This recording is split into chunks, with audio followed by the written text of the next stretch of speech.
been a pretty crazy few months, huh? Actually, pretty crazy year and a half. Talking about cars, usually you see it on Zoom, you see it here on YouTube. This time we're going to try something different. My name is Randy Kerdoon. We are here at Woodley Park in the San Fernando Valley in Southern California for the Chrysler Performance West Fall Fling. Certainly a bunch of Chrysler products are around. Barracuda there and a satellite there. Actually, it's a Roadrunner, 74-ish Roadrunner. Right here, 1966 Dodge truck. Now you're thinking, wait a minute, that's like a truck from the 50s. No, Dodge made these into the mid-60s. Speaking of a 66, it's the same year that they made this.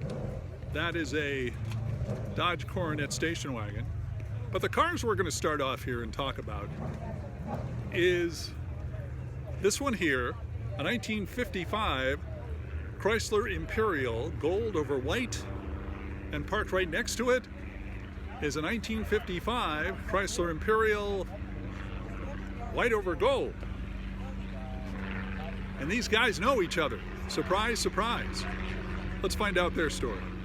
Well, we came across it on a Facebook group that just for Imperials, from the early era of the Imperials, like the 55 and 56 group. And yeah, we have, I saw a picture of his car, and I think I sent him a picture of mine, and we noticed that they were just negatives or the opposites in the colors. We have platinum in the white and nugget gold in the gold color. How'd you get your car? My father-in-law started it in 1995, did a restoration on it, and I helped him finish it up, and then when he passed, he had left it to me.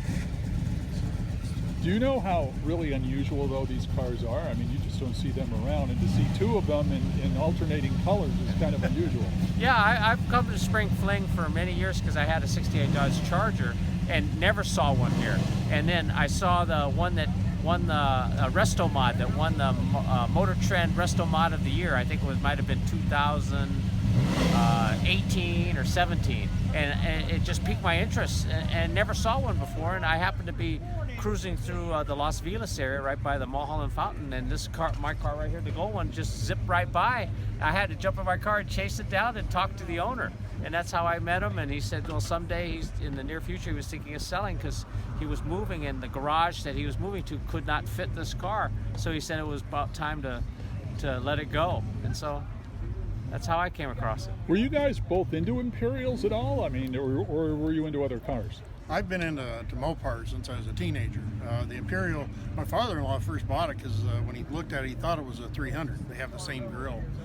Then when he found out it was an Imperial, he said, okay, bonus, and they decided to restore it. But it was just kind of a nice gift for me to get, but I have been a Mopar guy all my life, so it worked out well. Talk a little bit about the unusual characteristics about this car. Obviously, the gun sight taillights.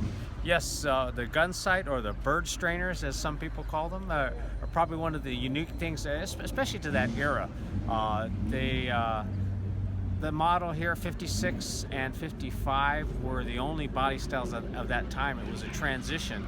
The years after that, the 57s, 58s became shorter, squatter, longer, and a whole different type of car. But this one was, I think, probably targeted at the Cadillacs, the Cadillacs of the time, but gave it a little bit more streamlined and a little less bulky as what the Cadillacs looked at in that era. And to top it off, it doesn't hurt the fact that you guys will go to shows from time to time, and it won't be a bunch of what you have there. Yeah, when we show up at shows, people definitely have to look twice to see what it is. Yeah. One of the other unique things, I don't know if you saw, is the tail lights, the exhaust pipes come up into the bumper. Virgil Exner, the designer, wanted a nice clean look, and so that was part of that package as well. So, but yeah, it is fun to go to a show and not have something that everybody else has. Tim, we're going to ask you again to show us where you put the gas in, because this is one of the cars that everybody sees a 56 Chevy and they go, oh, well, I know how you get the gas in that. Show me where you do. How did you get the put your gas in here? This is Right here in this one, mine's a little tweaked, so it's pretty obvious. You just flip it up like this, and the gas is right there in the tail. In 1956, it's in the same place, but it has a little Imperial emblem here and does the same thing.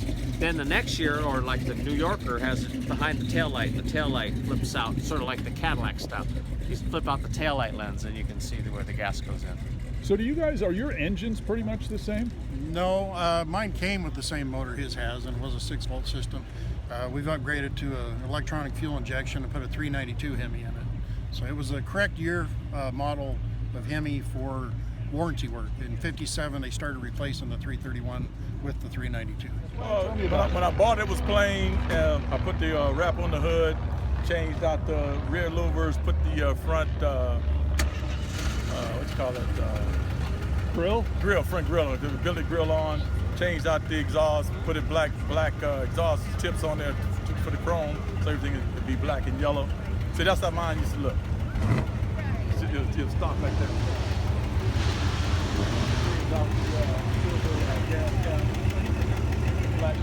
The black gas cap to just enhance everything. So tell me a little bit about where you came up with the idea, or did that just kind of come gradually? Or Gradually, I looked at different cars, looked through mod magazines. I always like every car I owned, I want to make it look a little different than everybody else. So put my own signature on it so people know it's mine when they see it going down the street. Is this like your typical? Well, it's the RT. The SRT. SRT 392. Is it the 392, right? 6.4 liter Hemi. They only made 1,300 of the yellow jackets in 2012. Half of them were stick, other half is automatic. This one's automatic. Have you always been a Mopar guy? Motard and Pontiac. What was your first car? My first car was a '64 Chevy Impala. Wish I still had that one. Yeah, I was going to say, was it? How did you have it? Was it stock, lowrider? Was it what? It was stock. Then I set up to be a hot rod. I turned the 327, put the 3-deuce manifold on it, the headers and so forth. Tricked it out a little bit. Tell me about this rear window. I'm just noticing here on the side window. What is that? That's the rear window louvers to just to give it a little bit more enhancement, to decorate the car a little bit more, change the look on it, what it doesn't look like everybody else's. I was going to say, I didn't even know you could get that. That's an interesting thing. That's very cool. Yeah. All right, very good. So, and again, this is a 2012, and you've had it for how long? It's 2 years. 2 years? 2 years. Okay, what's the number one car on your I want that list one day? Probably a Dodge Demon or a Hellcat upgrade. Demon or a Hellcat, but I'll keep this one. I first got this car 27 years ago. It was a birthday present for my husband. And the funny part is, because it's really meant for taller people, the front seat was not up far enough for me to push the clutch all the way in. So the first alteration was done relocating the brackets up as far as it could, and putting a little 2x4 on the clutch pedal as an extension for me to be able to push it in. It was orange, now it's pink because I really wanted a Panther Pink car, but the guy used the wrong paint brand, and so it came out much lighter than a Panther Pink. So now it's very unique. And I don't know if you saw the backside with the Playboy bunny. The funny story about that is we were at a car show, and this lady and her man walked by, and she says, "Oh, look, a Playboy car. It's been ordered a little Playboy sticker, put it on the back." We have interviewed Playmates before for their pink cars, and oddly enough, they never did a Dodge Dart Playboy car. You are absolutely right. I did actually go online and look, and some of them really got gypped. If you look at the cars that they got. Do you remember which one specifically got more gypped than the other? Because I know exactly what you're talking about. No, but I just felt bad for them. I'm like, here, you're Playmate of the Year, and you get this horrible looking car. Okay. Let me just say this. She's absolutely right. And there was everybody was getting Jaguars and I don't want to say Corvettes, but they were getting really cool. Some were getting Corvettes, actually. Yes. And unfortunately, one gal who is no longer with us got a Capri. Yeah. I had a 76 Capri, and that's not what we called it because it was so bad. We called it a crappy.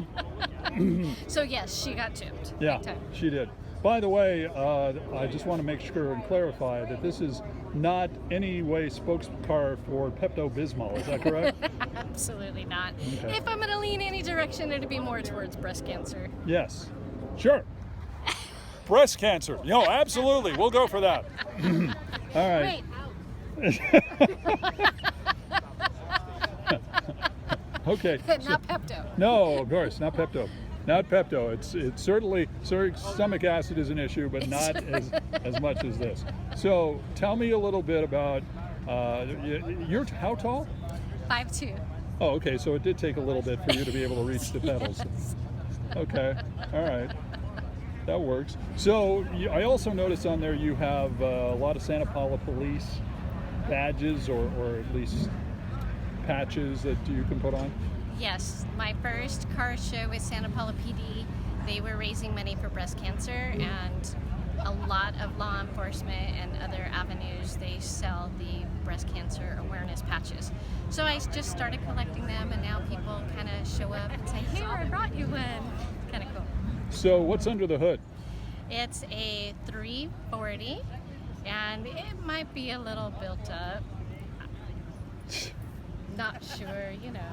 Come on, I It's can't. legal though, right? Of course it is. Of course. Of course. All right, it show is. me. All right. All right, we're gonna take a look here at the car. Is the air grabber here the? Hood scoop? Does it work? Is it functional? Yes. It is functional, she says. All right. It's a factory hood scoop. Factory hood scoop. Let's take a look. Yeah, proof positive. It actually is there. Take a look at this. You've made some changes. So it's got a 10.5-to-1 compression, 550 lift cam, Edelbrock aluminum heads, Mopar Performance M1 intake. It's got a Holley 750 CPM double pumper, 8 3/4 rear end, 3.23 sure grip, TTI headers, A833 4-speed pistol grip shifter, which is Hirsch. I shouldn't be showing you the list you're reading. It makes it sound like you're reading it. But I am reading it though. Oh, okay. It is a factory functional hood scoop, and not too often do you find the cars with the rubber insert still in them. That is a very hard find because they rot out. Sorry, I just realized the microphone wasn't in your face. That's Go okay. ahead. It's a very hard find. More often than not, they are rotted out. So mine actually are the originals for this scoop. And because it's the sport model, the factory hood scoop, and it's got a fold down rear seat with a fold down rear panel, so you can have access from the trunk all the way up. Well, it's a very cool car. Congratulations and continued success gaining money for earning money for breast cancer. Breast cancer. Thank you. But wait, there's more. Not only is this a car that is used to collect monies for certainly good causes and kind of reminds us of stomach acid reducer, but this is a celebrity car. This is not a movie or a TV car, but it's a magazine car. And the magazine is probably a magazine you haven't heard of before.